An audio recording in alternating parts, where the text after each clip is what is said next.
Assalamualaikum semuanya, selamat siang. Mbak Nora, apa kabar? Terima kasih sudah mampir dan semuanya yang sudah berkenan hadir. Terima kasih banyak.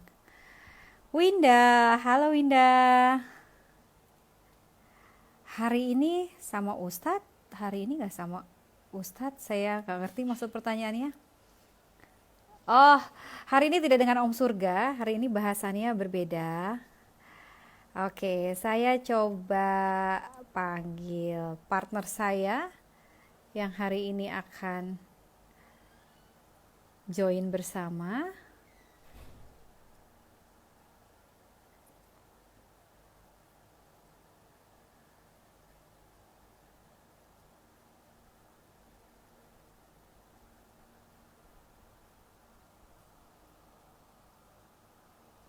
Oke, sebentar.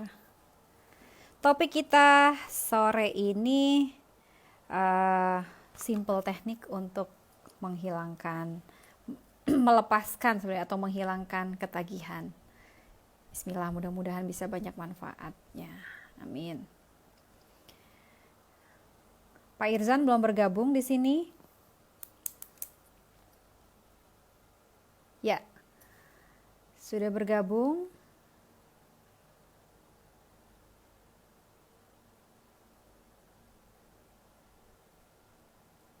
Oke. Kurang 1 menit dari jam 4. Ya, oke. Ya, Terima kasih banyak sudah bersama kita di sini. ya, Masih ada 1 menit. Suaranya kencang banget. Coba pelanin dikit.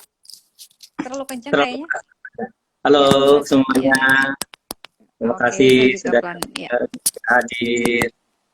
Ya, buat yang sudah datang, terima kasih banyak. Oke, Oke. Iya nih, tadi yang bilang, oh sama Pak suami. Iya, Win. Soalnya kebetulan karena bikinnya kali ini masih agak sore, jadi banyak narasumbernya masih banyaknya bisanya malam. Cuma karena minggu ini sampai minggu depan kebetulan masih bisanya ya jam seginian ya. Ya sudahlah yang ada di dekat mata saja yang diajak gitu. Oke, baiklah kita mulai aja ya. Udah jam 4 nih. jam Kita 4 mulai ya. aja Oke, gimana? kita mulai. Ya, oke. Ya, sip, sip, sip, sip. Oke, Terima kasih ya. buat yang sudah hadir semuanya. Terima kasih banyak yang udah pada join nih. Bismillahirrahmanirrahim. Mudah-mudahan apa yang kita kerjakan bisa membawa manfaat. Sebelumnya saya perkenalkan diri dulu. Saya Fitri dan saat ini saya akan menjadi host dari. Aku bingung loh mau manggilnya apa. Panggilan rumah atau panggilan resmi? Panggilan rumah aja ya, ngobrol ya. Tidak, Dengan kita Dokter ngobrol aja, Irzan. ngobrol aja. Dengan Dokter Kita, Irzan di sini. kita sore ini lebih informal aja, biar nanti teman-teman yang menyimak juga bisa lebih santai menerima informasinya, nggak terlalu serius gitu ya. Sip, sip, sip, sip. Oke deh. Kalau gitu saya coba eh, topiknya ya. Topiknya kita hari ini itu adalah menghilangkan teknik simple atau sederhana untuk menghilangkan ketagihan. Nah, sebetulnya Ya, sekalian aku konsul. Nah, ini sekarang jadi bingung nih. Aku, kamu gitu ya. Jadi saya panggilnya kayaknya seperti biasa aja kayak di rumah gitu ya. Eh bukan kebetulan. Jadi Irzan ini suami saya. Jadi saya panggilnya ya kadang-kadang kalau saya panggil Dokter Irzan kayak orang lain, jadi saya panggilnya ayah aja ya.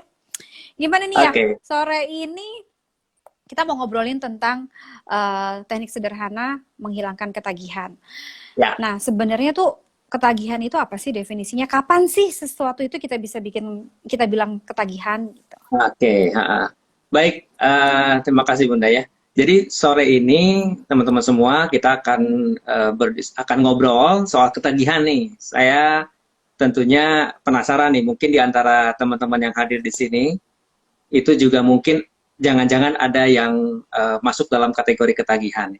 Sebenarnya ini kita bicara hal yang secara umum. Jadi ketagihan tuh kurang lebih seperti kita punya intensi untuk melakukan untuk melakukan aktivitas tersebut itu dalam frekuensi yang mungkin bisa dikatakan sudah pada taraf mengganggu atau sudah tidak normal. Jadi bisa mengganggu aktivitas atau produktivitas kita, atau mengganggu kesehatan kita, gitu ya, atau hal-hal yang sifatnya di luar batas dari kewajaran.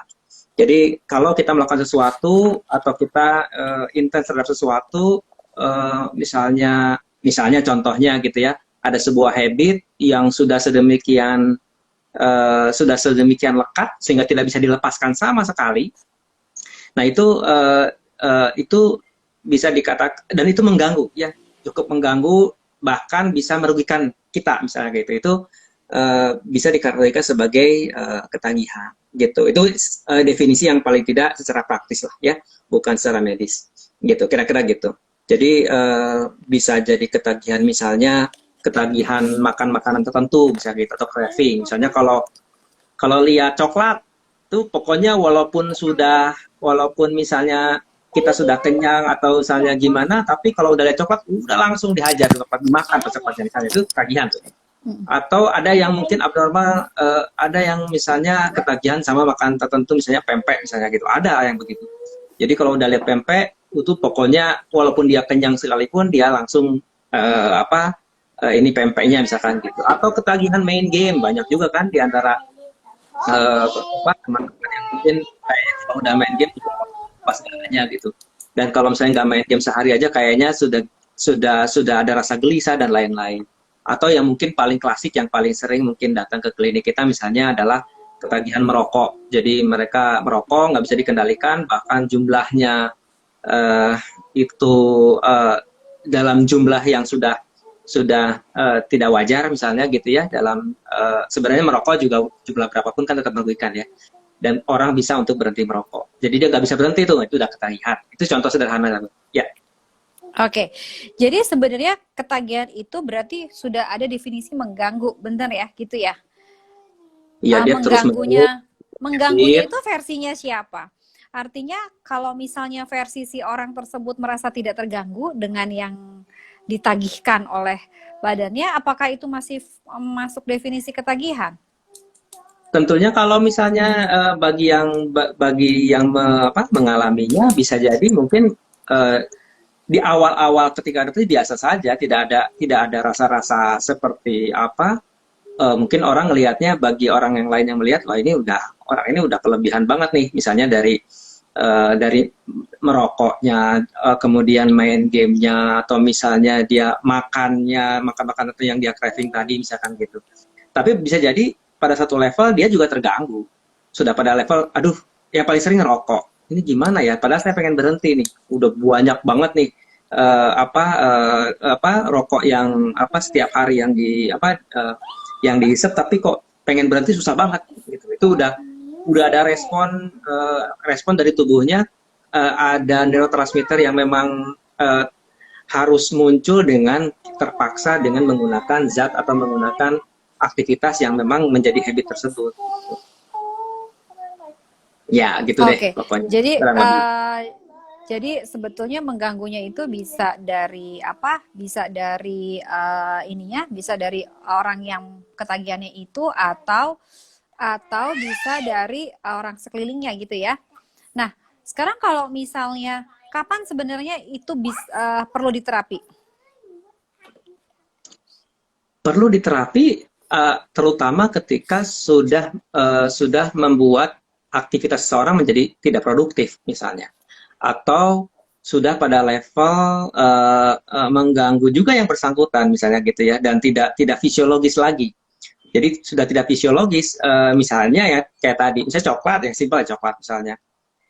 Dia kalau padahal udah kenyang, dia sebenarnya nggak butuh makan lagi, tapi kalau lihat coklat entah bagaimana, karena emang dia ketagihan dengan coklat, nggak berhenti terus makan terus misalkan gitu.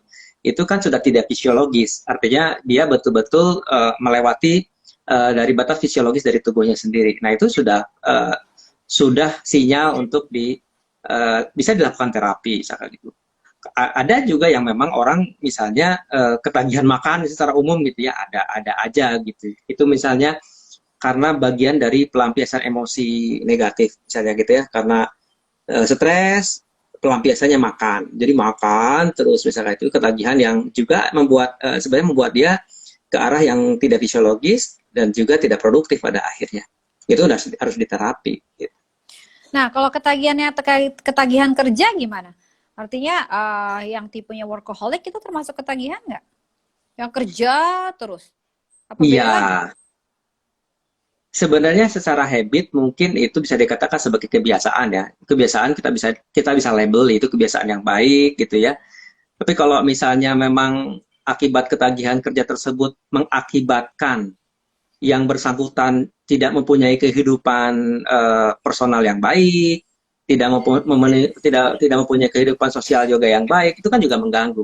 Dan jika yang bersangkutan misalnya perlu untuk dirinya untuk diterapi misalkan gitu, itu sudah hal yang bisa menjadi kategori untuk terapi, untuk konseling atau terapi gitu. Kira-kira gitu. Oke. Jadi bisa juga ya, apa namanya, pokoknya setiap habit atau kegiatan yang memang entah apapun itu, tetapi tarafnya sudah mengganggu. Nah, kalau seseorang dengan keadaan seperti itu dan merasa sudah terganggu, itu baiknya gimana ya? Misalnya aku keganggu nih, misalnya dengan habit aku ngerokok, karena kok udah out of control, rasanya udah pengen stop, tapi nggak bisa juga nih, craving gitu rasanya. Ya. Rasanya pengen gitu ya. Nah, itu baiknya cara nyetopnya gimana sih yang simple. Nah, sesuai dengan kita topiknya pada sore ini ya, supaya bisa teraplikasikan dengan baik nih. Oke. Ya ini kita tentunya kalau untuk pada level terapi ketagihannya kita harus datang pada orang yang profesional untuk membantu kita tentunya ya. Artinya bisa memang ada beberapa hal yang bisa kita lakukan sendiri, misalnya di rumah. Tapi pada beberapa level tertentu bisa jadi mungkin membutuhkan pertolongan profesional gitu ya. Tapi secara umum bahwa setiap manusia itu sebenarnya resourceful ya. Jadi dia punya kemampuan, dia punya fleksibilitas untuk bisa dia transform dari satu aktivitas ke aktivitas yang lain sebenarnya. Kemudian setiap individu itu punya resources dan pengalaman yang terbentuk dari apa yang sudah dialami dari mulai dia lahir sampai dengan saat ini, dan itu menjadi bank pengalaman yang bisa diakses sebagai resources untuk dia bisa transformatif pada hal yang dia inginkan. Jadi kita harus menyadari dulu present state-nya sekarang gimana nih. Misalnya sekarang kondisinya sekarang tuh ketagihan merokok. Jadi kalau merokok tuh kayaknya aduh ini banget deh, misalnya nggak bisa dilepaskan misalkan gitu ya. Kemudian kita tanyakan desire state-nya apa, pengennya nggak berhenti merokok. Tapi sebenarnya begini, ada hal yang perlu kita perlu sadari bersama, bahwa every behavior, bahwa setiap aktivitas itu punya positive intention, punya maksud positif. Orang ngerokok pasti ada maksud positifnya. Bahkan mungkin kalau kita agak lebih ekstrim, orang mencuri itu sebenarnya punya maksud positif. Biasanya setiap aktivitas, every behavior have a positive intention. Jadi ada hal. Nah, ini menjadi kunci sebenarnya. Jadi misalnya pada orang yang merokok nih, misalkan gitu. Sebenarnya orang kenapa sih merokok itu penting bagi dia? Pasti ada alasannya. Nggak mungkin karena dia pengen makan rokoknya atau pengen cuma sekedar ngisep. Pasti ada kepengennya, misalnya pengen lebih relax, pengen lebih, entah bagaimana kalau misalnya ngerokok itu lebih kreatif, misalkan gitu. Atau misalnya kalau misalnya habis makan terus ngerokok itu kayaknya lebih enak gitu mulutnya gitu. Jadi ada positive intentionnya sebenarnya dari merokok itu. Jadi kita harus netral dulu, lihat every behavior ini sebagai sesuatu yang ada positive intention. Nah, ini kuncinya, bahwa dengan positive intention itu kita ketahui, sebenarnya kita bisa memodifikasi behavior itu gitu. Gimana caranya? Kita ingat mungkin persamaan matematika, jika X maka Y. Jadi jika saya merokok maka saya senang, misalkan gitu contohnya. Bahwa positive intention kan pengen senang sebenarnya. Jadi kita tinggal mencari persamaan baru gitu. Jika X aksen maka Y. Jadi jika saya melakukan sesuatu maka saya akan senang juga. Nah, artinya apa? Dengan senang yang sama seperti tadi merokok, kita cari behavior mana yang baru, yang lebih positif di luar merokok, yang dia akhirnya bisa memperoleh si positive intention dari merokoknya tadi. Nah, kita ganti dengan aktivitas yang lain yang tentunya lebih produktif atau lebih positif gitu. Secara prinsip dasarnya begitu. Tekniknya banyak tentunya. Nanti tekniknya kita sharing sedikit-sedikit ya.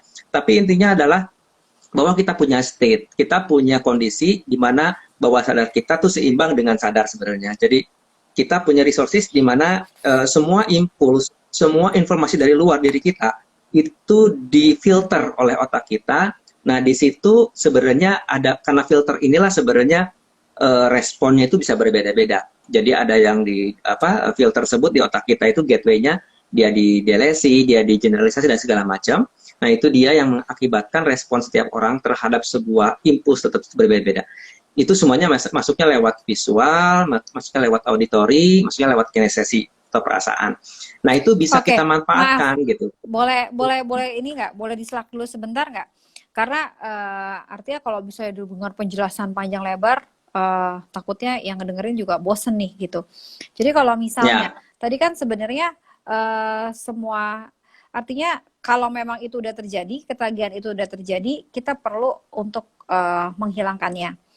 Make it simple, gimana sih cara menghilangkannya? Kalau kita untuk, apakah bisa kita untuk ngilangin sendiri? Ngilangin sendiri dalam artian apa sih hal simpel yang bisa kita lakukan setidaknya bisa mengurangi kah atau apakah sebelum kita datang untuk bantuan, meminta bantuan yang lain? Wah, freeze nih ternyata.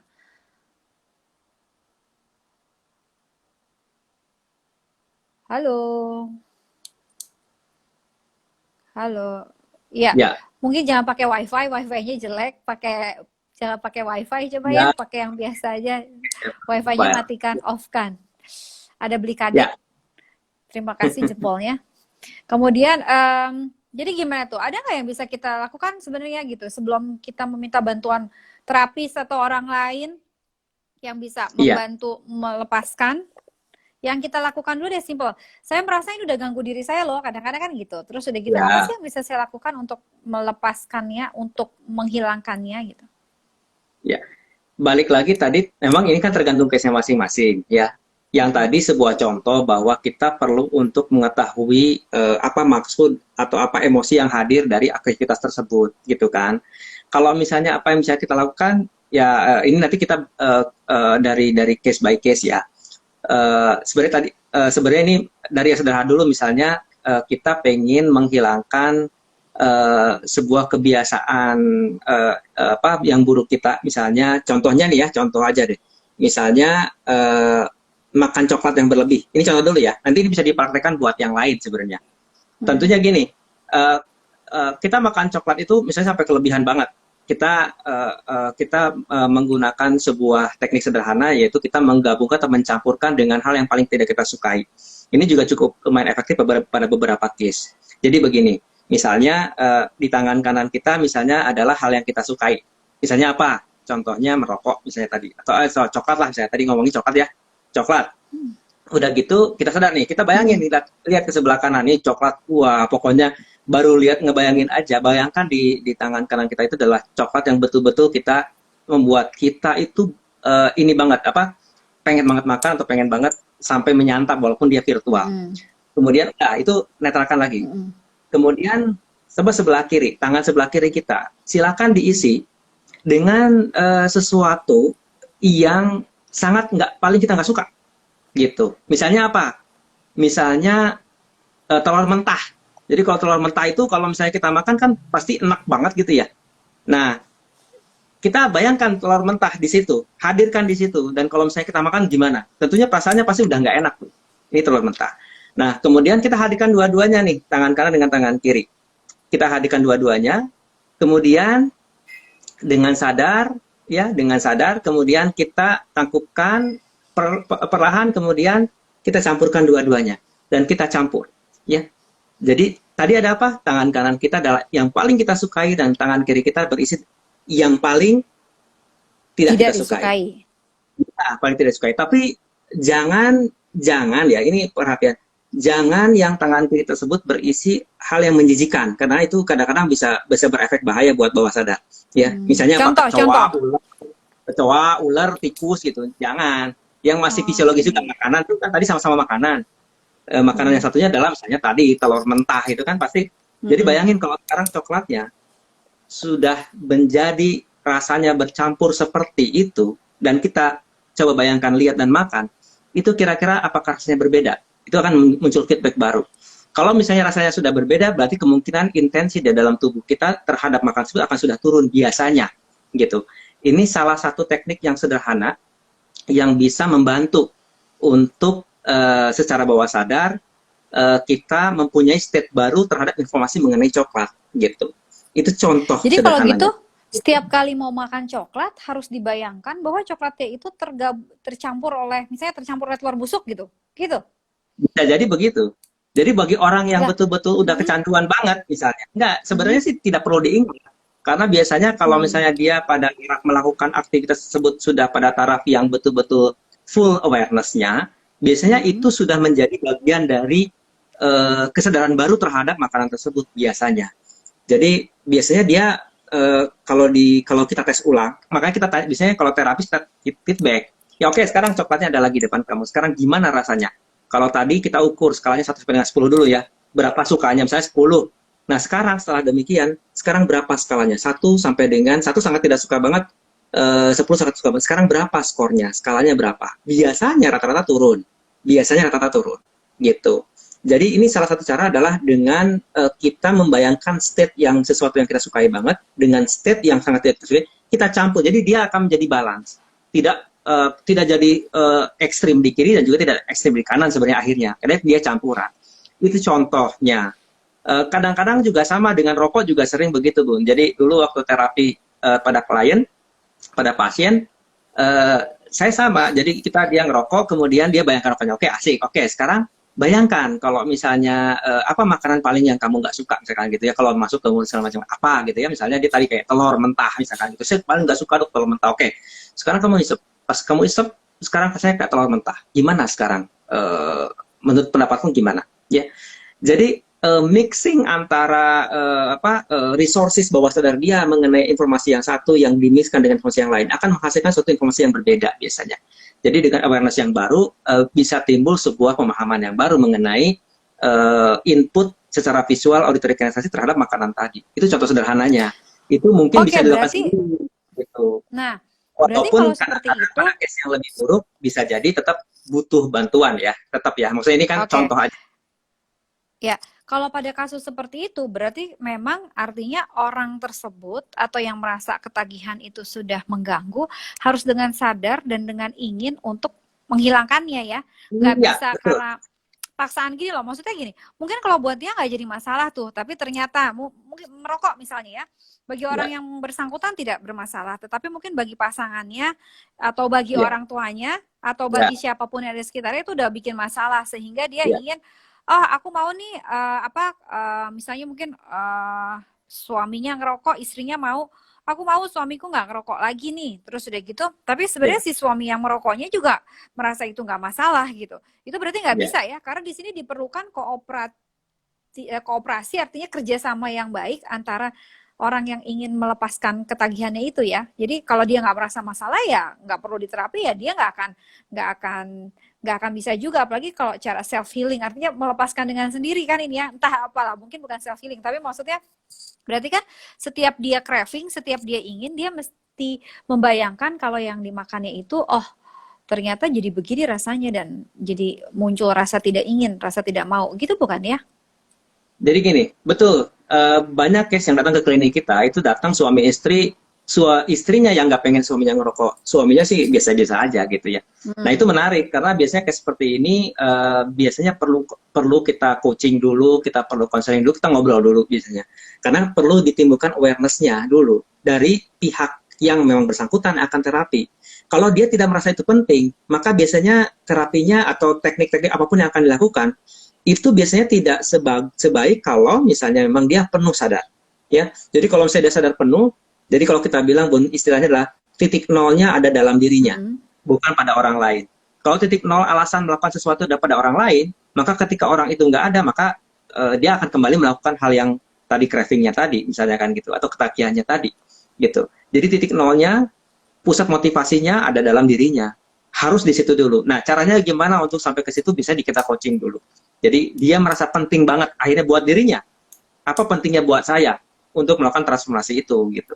Jadi betul yang tadi memang penting adalah ketika bagi orang yang belum aware mengenai ketagihannya, tapi pasangannya atau keluarganya itu aware, kita bisa melakukan konseling, bisa melakukan coaching, sehingga nanti timbul dari dirinya bahwa sadar, oh iya penting banget buat saya melakukan ini, karena ini ketagihan ini menjadikan saya menjadi bla bla bla. Dia sendiri yang akhirnya, biasanya kalau dia sendiri itu lebih instan hasilnya. Dulu kita pernah cerita bahwa di Inggris ada orang yang merokok 20 bungkus sehari, itu yang paling ekstrim ya, kita pernah dapat pasien itu 20 tahun dia sudah merokoknya. Pada saat dia datang ke klinik kita 8 bungkus sehari dia. Dan dia sudah sangat annoy dengan itu, tapi dia nggak bisa lepas. Nah, ternyata dengan berbagai macam hal yang kita lakukan itu, teknik yang kita lakukan, dari mulai yang tadi dilakukan juga, jadi tadi dilakukan, kemudian presuposisinya semua kita lakukan, dan tekniknya kita lakukan, termasuk nanti EFT yang akan kita share ya setelah ini, itu membuat dia jadi akhirnya betul-betul bisa melepaskan rokoknya, karena dia pengen rokok supaya dia rileks ternyata. Dan dia akhirnya menemukan X-aksennya sendiri, caranya supaya dia menjadi dapat kesenangan seperti dia setelah merokok. Dia waktu itu kita modify dengan minum air putih. Jadi kan lebih positif. Karena setiap kali dia pengen senang seperti dia pengen ngerokok, akhirnya dia minum air putih. Kita bikin modifikasi seperti itu behavior. Akibatnya apa? Dia lebih sehat gitu. Sekarang sudah hampir 8 tahun lebih dia dari sejak hari dia di terapi sampai dengan sekarang 1 hari pun dia tidak pernah merokok lagi. Padahal dari 8 bungkus sehari. Artinya apa? Artinya kalau yang bersangkutan betul-betul pingin banget berhenti, maka semua resource yang dia miliki itu bisa mengarahkan dia pada kemampuan dia untuk betul-betul berubah gitu. Jadi betul nomor 1 adalah kesadaran diri. Kalau juga belum sadar, bisa minta disadarkan sebenarnya gitu. Intinya seperti itu sih. Jadi tetap Dan kesadaran harus diri. mau ya. Harus mau bersedia, karena itu intinya ya. akan membuat kooperatif antara klien atau pasiennya dengan terapisnya, kan itu akan jadi raport yang baik, karena tanpa raport yang baik nggak mungkin bisa. Ibaratnya gini, kita kan mau ngobrol sama bawah sadarnya itu dikunci, nomornya nggak bisa masuk, ya bagaimana mau ngobrol gitu kan. Jadi kalau ada raport yang baik, maka kita bisa berkomunikasi bawah sadar. Itu kan perlu teknik juga, tapi intinya ketika yang bersangkutan ikhlas mau, maka dia akan mengistirahatkan filternya. Mengistilahkan filternya, dia tidak akan memfilter apapun yang diajukan oleh terapisnya atau diajukan oleh dirinya sendiri. Dia masuk ke bawah sadarnya dan dia akhirnya bisa ngobrol dengan bawah sadarnya, dia bisa memfokuskan diri pada hal yang baru di bawah sadarnya dan lain-lain gitu. Jadi intinya harus nyambung dulu kayak nomor koneksi telepon tadi. Siap. Nah, kalau misalnya yang mungkin yang sering dialami sekarang adalah kalau anak-anak, apalagi zamannya lagi WFH ini, terus udah gitu sekolah juga libur, semuanya by online, yang dihadapi adalah anak-anak yang ketagihan main game atau gadget. Nah, itu gimana tuh? Padahal nah ini juga agak sulitnya dalam artian karena menurut si anak atau ya menurut dia itu tidak merupakan ketagihan, tapi untuk orang di sekitarnya, mungkin orang tuanya, kakaknya, itu kan sesuatu yang ketagihan. Nah, cara menyadarkannya yang simpel gimana sih? Ya, supaya akhirnya kita bisa kita juga ya. Tapi gini, secara hal yang mungkin pola yang mungkin bisa kita lakukan adalah tentunya kita harus membangun state-nya juga. Kita harus tanya mengapa sih penting banget bagi dia untuk main game. Pasti ada positif intensinya dong. Karena kalau itu anak udah gede, kalau anak kecil gimana? Kalau anak kecil kita bisa, tentunya kan dia sama secara pola bawah sadar, dia kan tetap ada polanya juga.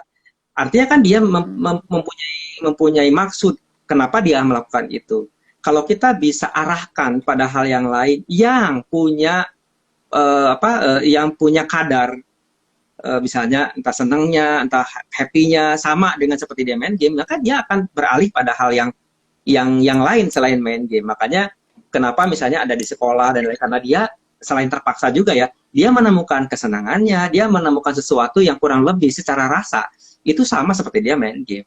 Jadi sebenarnya balik lagi bahwa every behavior have a positive intention. Maka kita cek dulu positive intentionnya apa, maka kita bisa mengarahkan dia, baik itu secara komen maupun tidak, untuk membuat dia beralih dari aktivitas main gamenya ke hal yang lain yang memberikan kesenangan sama, bahkan lebih baik misalkan gitu. Dan itu bisa kita lakukan anchoring. Jadi istilahnya ketika dia misalnya melakukan hal yang baru, kita anchor dia dengan pengalaman dia, misalnya seperti dia main game tapi rasa senangnya di 10 kali lipat lebih senang, 100 kali lipat lebih senang gitu. Itu di anchor tuh dikasih tanda. Jadi dia sendiri kalau misalnya istilahnya nanti lakukan tandanya, misalnya tandanya mau begini atau mau begini misalkan gitu. Nah, itu nanti dia otomatis dia akan pindah state rasanya. Sehingga akhirnya dia akan melakukan hal yang baru, bukan lagi main gamenya. Main game jadi biasa gitu, misalkan contohnya gitu. Jadi intinya Nah, adalah berarti menemukan passionnya sebenarnya. Itu penting. ya, kalau kalau untuk anak-anak, ya baik anak-anak yang masih mungkin masih kecil ya di usia sekitar SD atau SMP, bahkan apa namanya yang udah besar, ya termasuk anak kita juga yang suka main Ya, game banget gitu ya, sejak sejak zaman WFH ini kan juga ya, kayaknya porsi waktu untuk main gamenya jadi lebih banyak nih kayaknya ya, kalau misalnya kita lihat dalam satu harinya. Itu berarti intinya harus dikomunikasikan dulu apa yang bisa memberikan kesenangan yang sama ya, selain dari game gitu ya. betul. Jadi intinya adalah kita betul-betul mencari. Kita harus piawai, apalagi kalau anak kecil. Pasti kan dia mencari sesuatu. Ketika kita tahu persis apa yang dia cari dan kita berikan dia rasa itu dengan cara yang berbeda selain main game, tentu dia akan berpindah. Mungkin kayak Aimi misalnya gitu. Ternyata ketika dia main hal yang besar sambil kita aja gambar, cerita, petak umpet segala macam, dia asik juga tuh. Lepas juga akhirnya dari gamenya. Artinya apa? Yang dia cari bukan gamenya sebenarnya. Yang dicari adalah Ini dia kesenangannya, main rasa. game nih. Di Iya. samping aku dia main game nih. Sampai Jadi tengah-tengah. contohnya seperti itu. Oke. Main game Iya, bukan iya. berarti semuanya negatif loh ya. Artinya game bisa membantu banyak hal juga, dari seorang membantu koordinasi, respon, fleksibilitas segala macam ya. Semua behavior ada positif. Tapi ketika kadarnya berlebih, memang itu yang perlu kita perhatikan gitu. Oh ya, Ya, ini itu juga itu dulu waktu anak kita ketagihan Indomie dulu. Saya pengen sharing juga sama yang pemirsa di sini. Gimana caranya dulu anak kedua kita itu pernah ketagihan lah, kalau kita bilang ketagihan Indomie sehari itu bisa berapa banyak gitu ya. Sampai susah banget, pokoknya dia nggak mau, kalau nggak mau apa nggak dikasih pokoknya Indomie dia sarapan harus Indomie ya. harus Kalau nggak Indomie dikasih gitu Indomie kan. nggak mau Makanya sekolah. kita awalnya nggak aware, tiba-tiba kaget ternyata belanja Indomie kita udah di out of dari batasnya gitu kan. Nah, dulu ini menarik nih. Jadi istilahnya ketika waktu itu saya menterapi bio itu nggak terlalu lama. Yang saya lakukan begini teman-teman. Jadi tadi sudah saya katakan bahwa semua respon itu kita terima dengan indera kita. Visual, auditory, kinestesi. Dan semua ada state-nya masing-masing. Nah itu sebenarnya bisa kita gunakan untuk jalan masuk, mengubah responnya sebenarnya. Jadi kita berkomunikasi dengan bawah sadar dan mengubah responnya. Jadi gini caranya. Jadi waktu itu saya minta, ini saya sharing sedikit sharing ya sama teman-teman. Jadi itu kira-kira cara pola state terhadap sesuatu ya, komunikasi yang menghasilkan respon baru. Saya minta sama Bio sekarang halo Aini ya, sekarang saya hadirkan di depan kamu nih anak Indomie. Kasih Sekarang lihat. kamu lihat Indominya ya, pura-puranya nih ya. Kalau mahasiswa makan Indomie sekali-sekali nggak apa-apa lah, itu terpaksa kali ya. Ini kalau yang kecanduan banget, artinya kecanduan tuh kalau betul-betul nggak ada Indomie tuh kayaknya wah gelisah banget, pokoknya nggak mau ngapa-ngapain gitu loh. Bisa marah-marah, itu udah craving tuh ya, itu udah craving. Jadi dari Indominya lihat, oke Bio ya, sekarang saya minta Bio bayangkan Indomie itu sekarang kamu lihatnya gimana, warna-warni semua gambarnya ya. Sekarang ayah minta kamu lihat itu hitam putih. Jadi hitam putih warna gambarnya, seolah-olah di hitam putih, lihat hidangan tersebut. Gimana sekarang? Masih pengen Indominya? Masih. Oke, ya. Berarti dia tidak terpengaruh dengan perubahan modalitas dari visual perubahan warna. Oke, sekarang kecilin Indomie jadi kecil banget gitu ya Indominya. Sekarang gimana? Kamu masih pengen banget Indominya? Oh iya masih. Artinya dia tidak ada perubahan tuh terhadap perubahan modalitas kalau kita dikecilin di bawah sadarnya itu, kalau Indominya kecilin. Oke. Jangan-jangan nih visualitas dari dia bukan kuncinya, bukan pintu masuknya. Cari yang lain ya.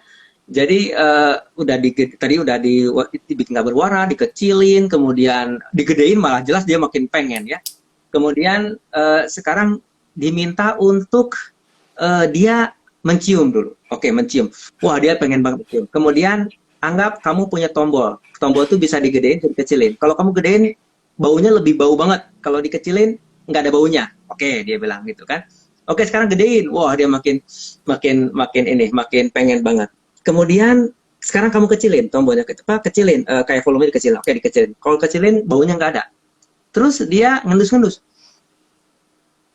kok nggak ada gitu kan. Oke, terus kalau nggak ada bau begini, kamu gimana? Masih pengen nggak Indominya? Oh nggak, aku nggak mau. Nah, ketemu tuh. Artinya bagi si Bio ini, driver perubahannya sebenarnya ada pada baunya ternyata. Bukan pada visualnya, tapi pada baunya. Akhirnya saya kunci. Jadi saya kunci waktu itu, oke, setiap kali kamu ngelihat Indomie segala macam seperti ini, maka kamu akan ngebauin seperti sekarang ini. Jadi dikunci di anchor. Seperti sekarang ini, bau kamu nggak bisa ngebauin. Gimana kalau misalnya kayak gini? Nggak suka, nggak enak. Nah, menarik. Jadi sejak saat itu kita ingat banget dia sudah tidak lagi terlalu gimana banget sama Indomie, biasa aja gitu ya. Jadi nggak craving banget kayak biasanya. Karena kita sudah kunci modalitasnya bahwa ketika dia melihat atau disajikan Indomie, di bawah sadarnya sudah terkunci dengan volume bau yang dulu pernah disetting pada saat umur dia 9 tahun. Kalau settingan itu kita gedein lagi, mungkin bisa jadi craving lagi, misalkan gitu. Itu contoh sederhana bahwa ternyata merubah bagaimana dalam bawah sadarnya mengenai state dari dia melihat, mendengar, merasa itu bisa mengubah pemrograman dia merespon sesuatu gitu. Itu dasarnya sebenarnya dasar dari bagaimana kita menggunakan tubuh kita yang kaya dengan resources untuk mengubah sebuah respon terhadap sebuah sinyal gitu, kira-kira gitu. Contohnya gitu sebenarnya. Dan ini juga berlaku sebenarnya buat yang lain gitu. Jadi buat ngerokok. Tapi kalau begitu berarti harus orang yang mampu untuk untuk berimajinasi ya. Karena kan sebenarnya barangnya nggak ditampilin di depan kita. Kalau artinya bisa untuk mengimajinasikan baunya gimana gitu. Ya, untuk yang visual cepat. Tapi untuk yang auditorik mungkin jadi berbeda cara pendekatannya. Makanya seorang terapis yang baik, dia akan melihat metaprogramnya dia lebih cenderung sebenarnya orang visual, auditorik, atau kinestetik. Nah, itu bisa dimanfaatkan semua. Kalau udah pada taraf itu sambil gerak-gerak ya. Bisa jadi ya. Iya, betul, sambil gerak gitu, sambil gerak, sambil berjalan atau sambil kita cari. Jadi kita betul cari drivernya yang mana dan kita lakukan pengubahan state tersebut dari setiap modalitasnya. Visualnya, auditorik, kinestesinya bisa kita lakukan perubahan. Gitu, itu contohnya. Tadi kita udah lumayan banyak nih kita share cerita mengenai mencampurkan tadi ya. Kemudian satu lagi nih juga untuk perubahan VAK. Ya. Oke, intinya adalah mencampurkan, terus udah gitu kita ambil yang bisa membayangkan yang tidak enaknya, dan setiap kali kita ingin coba membayangkan yang rasanya yang nggak enaknya itu gimana sih, gitu kan ya, sebetulnya ya, merecall lagi gitu. Stepnya akan tercampur. Kalau dia tercampur jadi akan biasa. Jadi kita sebenarnya sebenarnya ada cara yang lain sih. Ada cara yang lain tadi selain merubah itu juga ya, merubah modalitas dari visual, auditory, kinestesi tadi udah kita bahas ya. Yeah. Dari visual itu bisa macam-macam. Dibuat tidak berwarna, dibuat tidak bergerak, diperbesar, diperkecil, itu bisa. Nah, yang menarik ada juga yang diperbesar. Jadi orang ketagihan, gini, Bunda pernah kan mungkin kalau misalnya makan bakso, suka bakso nih, oke, sekarang ayah kasih bakso, tapi terus-terusan dikasih bakso, pokoknya misalnya semua kasih bakso, benar-benar akhirnya enak, mulak, masih bagus nggak kira-kira? Masih enak nggak kira-kira? Iya, nggak mau makan ya. Sampai batasnya. Ya, kayak hukum Gaussian gitu kalau di ekonomi. Jadi ketika seseorang diberikan berlebih banget, pada suatu waktu dia akan meledak akhirnya. Ketika meledak akhirnya dia akan tidak lagi craving biasanya gitu.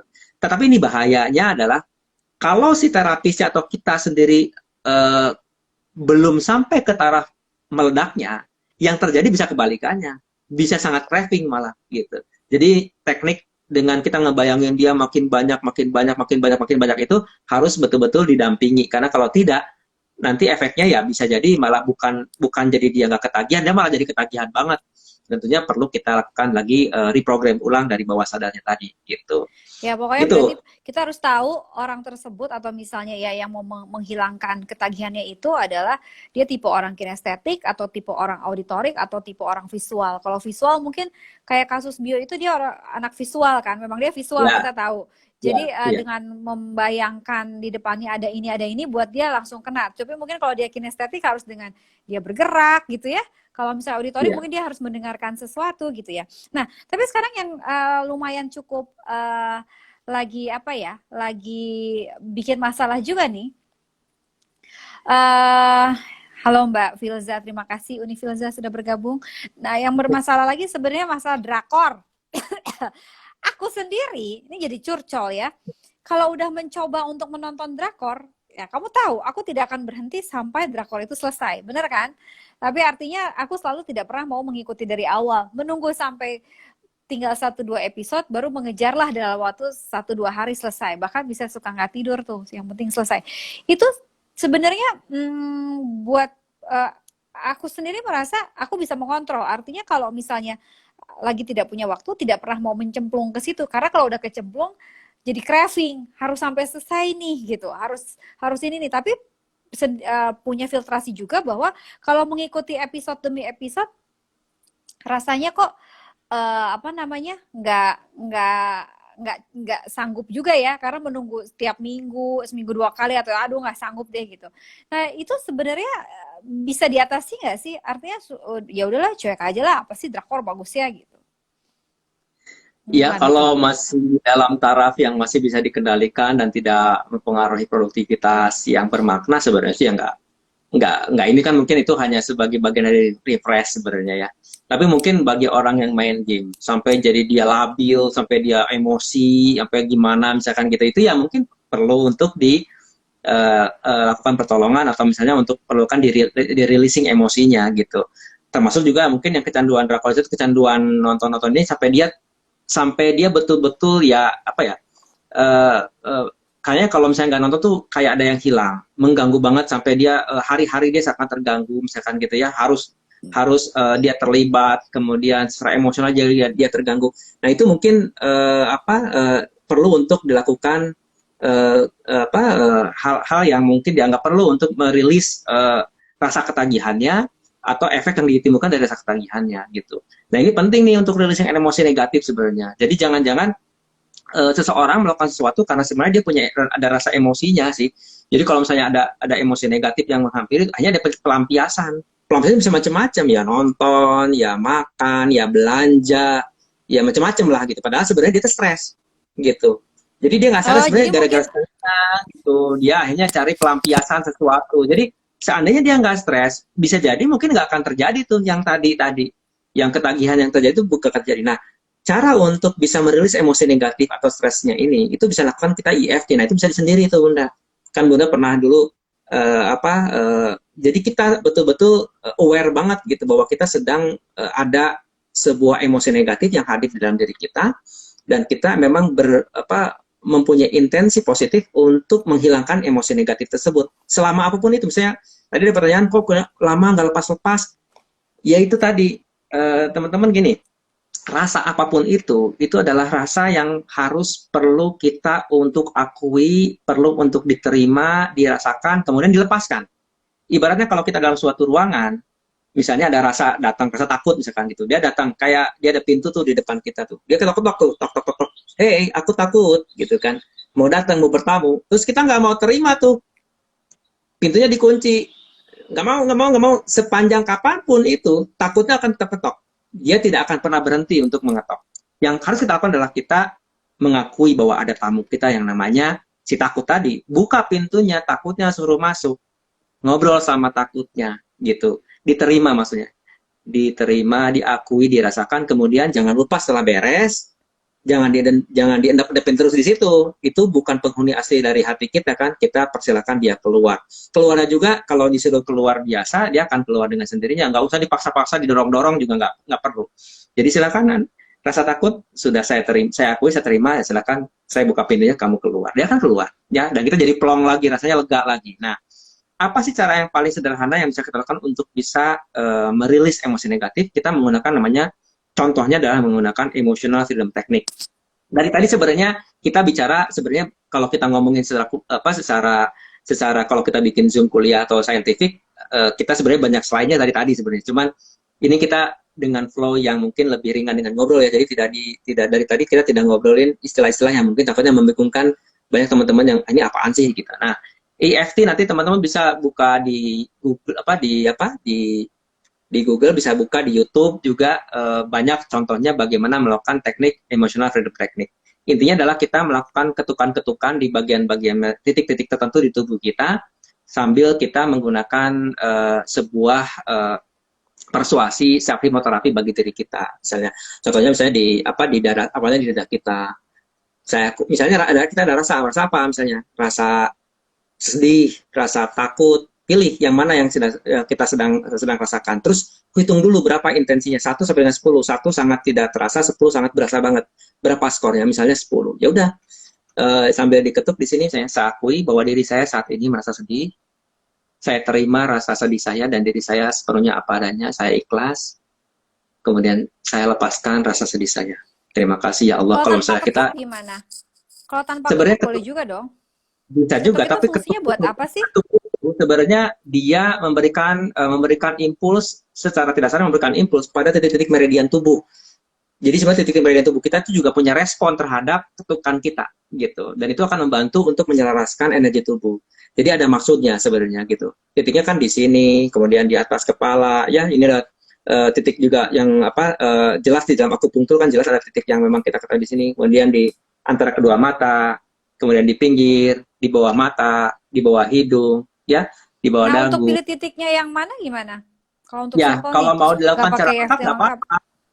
Dilakukan secara lengkap itu ada di, silakan kalau mungkin sesi ini nggak cukup untuk kita sama-sama membahas itu, silakan buka di banyak itu EFT, SEFT, silakan teman-teman bisa buka di YouTube ya, Oke. YouTube untuk apa saja titiknya. Tapi kurang lebih adalah di daerah jantung kita dulu, kemudian di atas kepala, ya, di antara kedua mata, ya. Ini tuh semua sebenarnya titik akupuntur nih sebenarnya.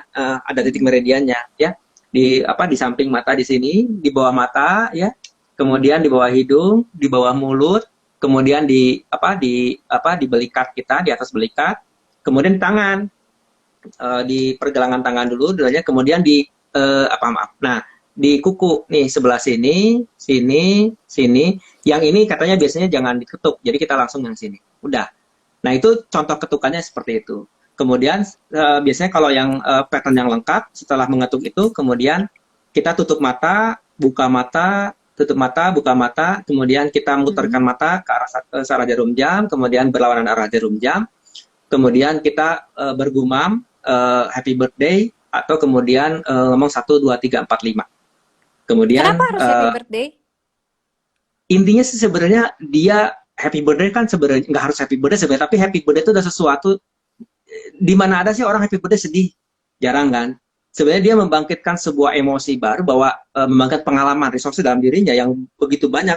Dari sekian banyak happy birthday pasti dia banyak yang happy dong, namanya happy birthday. Boleh diganti sih dengan hal yang lain yang memang dia tuh sangat happy banget kalau dia menyanyi itu misalkan gitu, boleh saja. Jadi intinya membangkitkan atau menggali pengalaman positif dari pengalamannya dia sendiri sebenarnya gitu. Tapi kenapa di formatnya happy birthday, ya dianggap happy birthday adalah pengalaman yang bagi setiap orang bisa menggembirakan. Tapi kalau itu pengalaman yang traumatik, ya sebenarnya ngomong happy birthday bisa jadi kebalikannya gitu. Jadi kita harus tahu kenapa itu dilakukan ya. Kemudian biasanya di akhirnya kita senyum. Mungkin Kanan kiri, kenapa senyum? Karena senyum itu kan juga membagikan energi positif. Jadi senyum kanan kiri, ya contohnya ini contohnya. Nah setelah itu kita ukur lagi rasa tadi sedihnya itu, ya misalnya sedih tadi atau takut apapun itu rasanya, kita ukur lagi sekarang berapa kadarnya, 1 sampai dengan 10. Apakah sudah turun? Misalnya tadi 9, sekarang 7. Ya udah, kalau mau dikurangin lagi, ulangi lagi.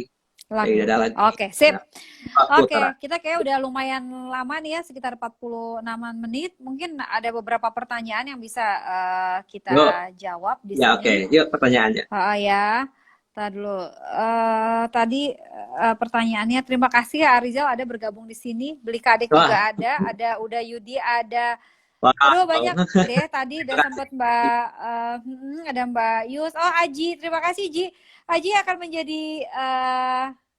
menjadi satu pembicara ya, narasumber untuk hari Senin ya narasumber. Ji. Terima kasih banyak. Terus sudah gitu yang lainnya ada ada Sista cantik dari Pekanbaru. Terima kasih Mbak Ade sesama grup Fitri kita. Terus, aduh takut ada nggak yang ke ini ya. Pokoknya terima kasih banyak. Tadi ada banyak lah yang Bude Lili, terima kasih. Nah, Mbak Popi juga terima kasih. Nah, ini pertanyaannya tadi gini. Oh iya, ini juga ada dari Salam Sehat dari Rumah Sakit Bethesda Yogyakarta. Jogja, Wah, iya, salam. salam sehat. Baik. Jadi gini, kalau melepaskannya itu lama, tapi dia balik lagi cepet. Gimana tuh caranya? Supaya dia tetap lepas gitu. Artinya menghilangkannya perlu usahanya agak effortnya susah gitu ya. Tapi Ya. begitu udah Melepas apa dulu terjadi nih? melepas ketagihannya, melepas ketagihannya perlu effort besar. Tapi balik Ya. laginya tuh gampang nih, cepet banget. Nah, Ya. untuk mempertahankan state di mana kita benar-benar hilang ketagihan itu gimana caranya? Tadi kan awal kita membicarakan bagaimana menghilangkannya. Sekarang udah hilang. Ya. Terus kita maintain supaya dia nggak balik. Itu gimana ya?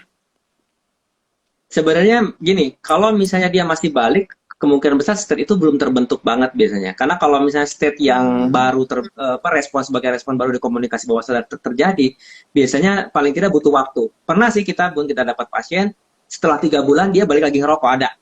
Tapi dia Hmm. karena ada dorongan yang luar biasa karena dia stres banget ternyata. Jadi dia mendobrak lagi anchor yang barunya dia gitu. Sehingga perlu dibuat anchor baru lagi di mana dia anchor baru penanda sih sebenarnya, penanda bawah sadarnya dia. Jadi kita ajak dia untuk menuju apa yang dia inginkan, kemudian kita anchor posisi itu. Kemudian setiap saat dia membutuhkan menuju kepada state itu dia tinggal picu anchornya.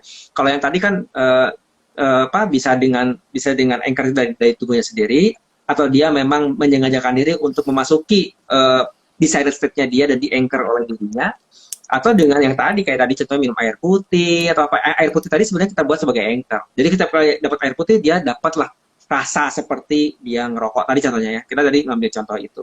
Jadi sebenarnya memang kalau misalnya memang sampai ada masuk lagi dengan cepat mungkin perlu fleksibilitas yang lain, cara yang lain untuk membuat state-nya dia betul-betul lebih permanen. Karena yang paling bagus itu Oke. permanen. Jadi mungkin si terapis belum terlalu masuk kepada drivernya perubahan perilaku. Karena pasti ada drivernya. Kalau drivernya belum belum kena, itu biasanya bisa balik lagi. Gitu. Kira-kira gitu. Jadi ada yang bisa dilakukan sendiri. Kalau tadi EFT bisa dilakukan sendiri di rumah loh sebenarnya, ya. Jadi setiap kali ada emosi negatif atau apa yang memicu itu bisa dilakukan sendiri. Dan memang sebaiknya dilakukan sendiri sih, gitu. Karena itu bisa bisa kita ngukur sendiri gimana. Tapi ada juga hal-hal yang memang membutuhkan bantuan terapis, yaitu ngomong nggak mau kita cari pertolongan orang yang betul-betul mempunyai kapabilitas untuk melakukan itu. Contohnya gitu. Kira-kira gitu sih. Ya jadi Tapi uh, ya sederhananya adalah diukur dulu kitanya.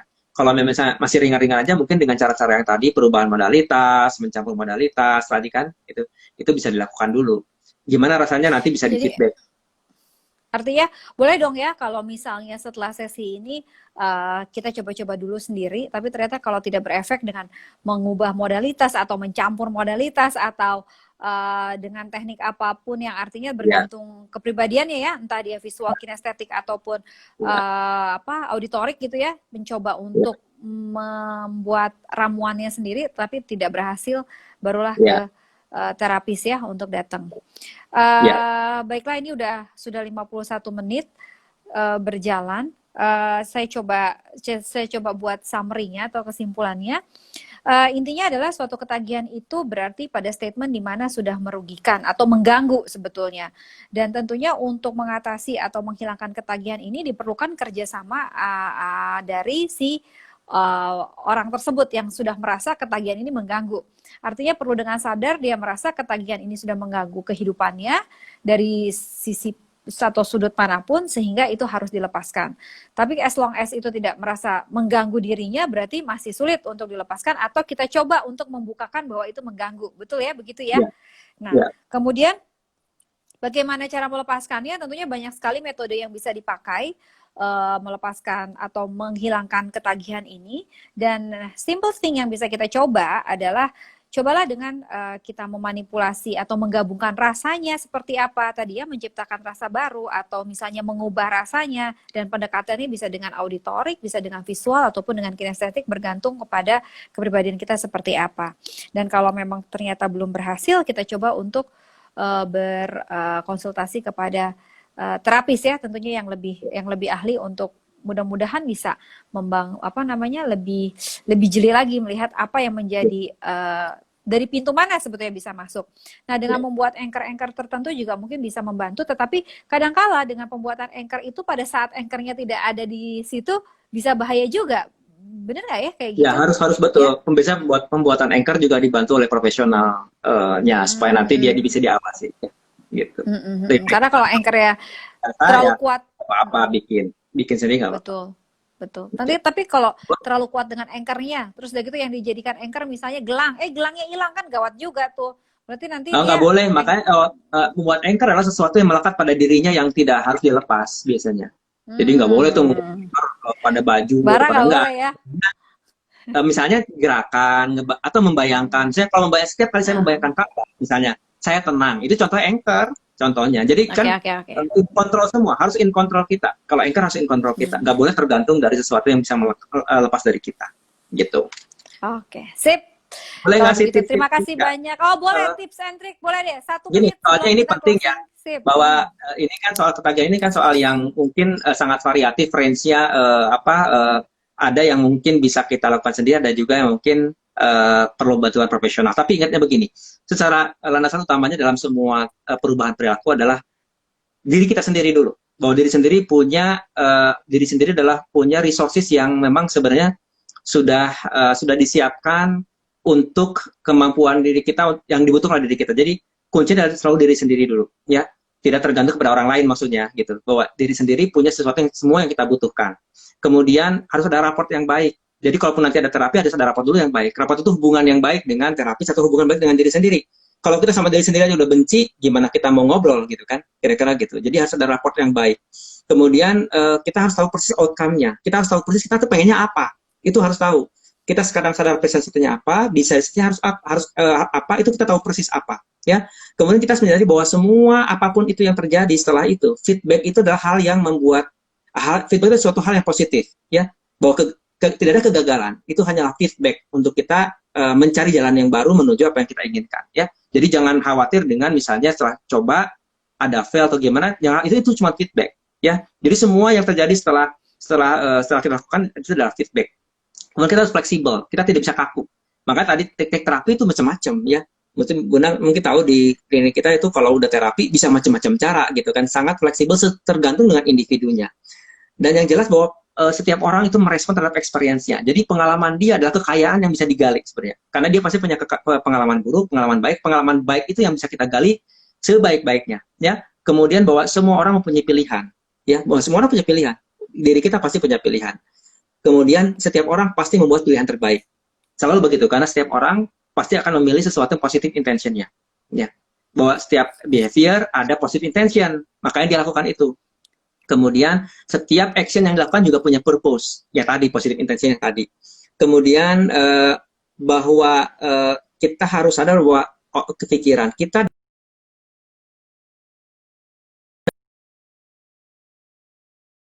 dan kita harus memodel. Jadi istilahnya kita harus tahu memodel siapa, bisa memodel orang lain atau bisa memodel diri kita, memodel hal yang memang kita inginkan. Jadi kalau misalnya kitanya ingin misalnya tadi lebih kita bisa kan dari orang tadinya nggak merokok dan merokok jadi nggak merokok, bisa karena dia juga sudah memodel dirinya yang dia bisa berubah dari satu state ke state yang lain gitu. Semudah itu. Jadi sebenarnya semua yang kita butuhkan ada dalam diri kita, tidak usah khawatir bahwa oh ini berat, oh ini udah kronis, oh udah apa. Jangan bahas itu dulu karena setiap orang punya kemampuan untuk berubah dan dia punya resources yang dia butuhkan. Itu kuncinya dulu di situ. Karena kita bisa fleksibel kalau kita sudah menyadari bahwa kita bisa seperti itu. Ya, oke, gitu kayaknya. Sip. Itu Jadi intinya ya, summary-nya ya. Jadi saya udah nggak usah bikin summary-nya lagi ya. Sebelum ada pembicara yang lain kan. Jadi mudah-mudahan teman-teman semua dari tadi kayaknya keluar masuk tapi lumayan banyak yang masih mengikuti. Mudah-mudahan dapat manfaatnya ya. Dan nanti kita ya nanti ya. Ya, recordnya nanti bisa dilihat di IG saya apa di Fitria underscore Irzan nanti ada rekaman untuk sesi kita yang hari Tadi ini. ada yang komen katanya, Kemudian, kok live terus bukan kerja katanya. oh iya, kan live-nya cuma Udah 1 jam kerjanya ya, udah. tadi udah kerja Ini ya. makanya pengen bagi-bagi. Nah, nggak apa-apa. Nah, ini tadi ya kayak bahas apaan ini aku ketinggalan, nanti lihat aja rekamannya.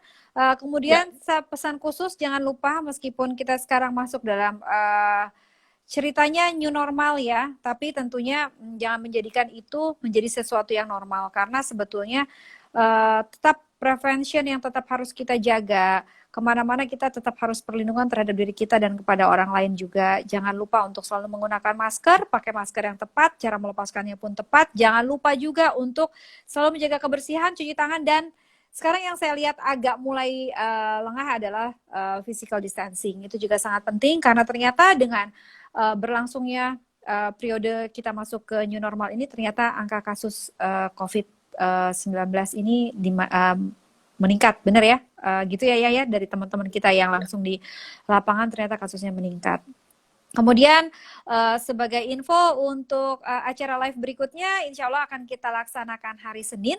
Untuk hari Senin, nah tanya jawab tadi ada, boleh langsung chat sebetulnya tanya jawab di kolom nanti komen kalau gitu ada ya. yang masih kurang jelas boleh DM saya, nggak apa-apa DM silakan. ya, boleh. Kalau ada yang Boleh. pengen ditanyakan silakan DM kalau nggak sempat tadi dibahas ya. Iya, tapi kalau terapi dengan DM nggak bisa ya berarti ya? Nggak bisa. Kalau Cuma paling ngasih tahu aja, ngasih tahu ya. Oke, iya. Waalaikumsalam. Iya, kemudian terus kayaknya itu aja deh untuk minggu depan Mau kita bagi masih hadiah nggak? mulai. Oh iya, oke. Boleh giveaway ya, giveaway boleh kita Giveaway aku deh, akan memberikan kasihan deh. giveaway. Bukan kasihan, Iya. artinya kita Nggak kasihan ya. dong, namanya giveaway itu happy. Eh, Dengan syarat apa? Memfollow akun iya, saya, Fitri kalau underscore aku Irzan, memfollow saya akun dr.irzan, ya, dan memfollow follow akun Ayu ya. berbincang.io. Nah, Sama satu lagi. kemudian, oh boleh. Kalau untuk giveaway-nya, untuk alamat boleh di DM ke berbincang.io. Alamat boleh dikirimkan melalui DM berbincang.io. Nanti akan dibantu oleh anak saya, Teteh Sisil, untuk mengirimkan giveaway-nya. Gitu ya. Jadi Giveaway-nya ini apa ceritanya, katanya? oh giveaway-nya apa? Oke, giveaway-nya itu saat ini yang tersedia adalah facial wash, sekitar 100 ml dan voucher senilai berapa? 250.000 ya kalau tidak salah 20.000 ya vouchernya. untuk perawatan ya. Iya. Nah, Oke. ya. Oke. Sip. Ada 10 ya? Begitu. Oke. 10 boleh 10. Oke, terima kasih banyak semuanya. Terima kasih banyak Dr. Irzan alias Ayah untuk waktunya. Meskipun kita beda tempat, kamu di atas, aku di bawah ya. Maksudnya kamu posisinya sekarang di lantai 2, aku di lantai 1 gitu. Tapi seolah-olah kita di tempat yang berbeda. Terima kasih banyak semuanya. Oke. Mudah-mudahan kita ketemu lagi dan Makasih selalu ya. sehat. Assalamualaikum warahmatullahi Yuk, wabarakatuh. Terima makasih. kasih. Makasih.